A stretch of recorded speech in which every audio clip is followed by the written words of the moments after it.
Just Good Friends is a British sitcom written by John Sullivan and commissioned by the BBC during the 1980s. It ran for 3 series and had 2 Christmas specials between the years 1983 and 1986.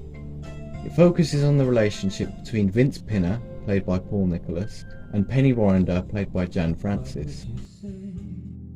After Penny is jilted by Vince at the altar on their wedding day, it is decided that their relationship is over. That is, until they meet up again by chance 5 years later. The old flame between them is restored, and whilst trying to remain as just good friends, they know that their relationship is destined for much more. The initial premise of the series relies on Penny and Vince having a will they won't they situation, which would always leave audiences engaged and begging for the two to get together.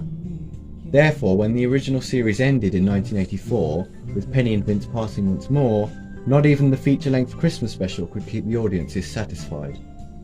So when it was revealed that the bombshell 3rd series was in the works, most viewers were intrigued. First airing in 1986, the 3rd series was a complete success and ended with Penny and Vince finally getting married, an honest send-off to a brilliant series. However, I can't say the same thing. I have nothing against people who enjoyed the 3rd series, I just don't think it hit the mark as well as the previous 2 series did. I suppose you could consider this video a rant. It's also the first ever review about Just Good Friends to be published on YouTube. So, I will be answering the question why Just Good Friends Series 3 failed to live up to the expectations of its predecessor.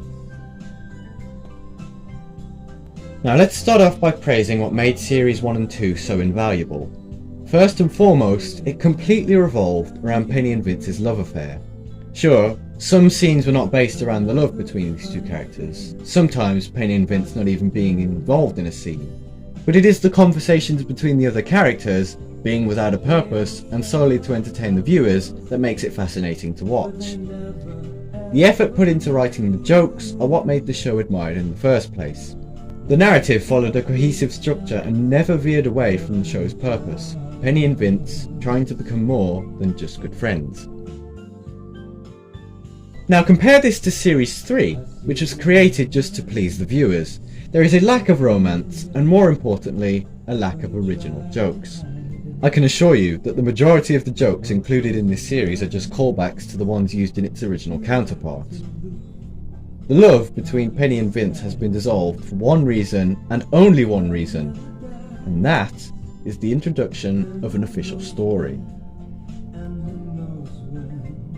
What made Series 1 and 2 so charming to watch was that every episode was different.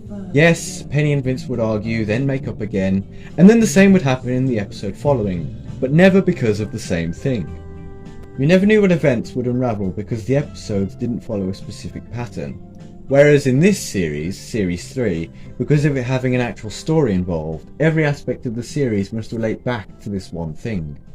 And what is that one thing? Well, I'll tell you.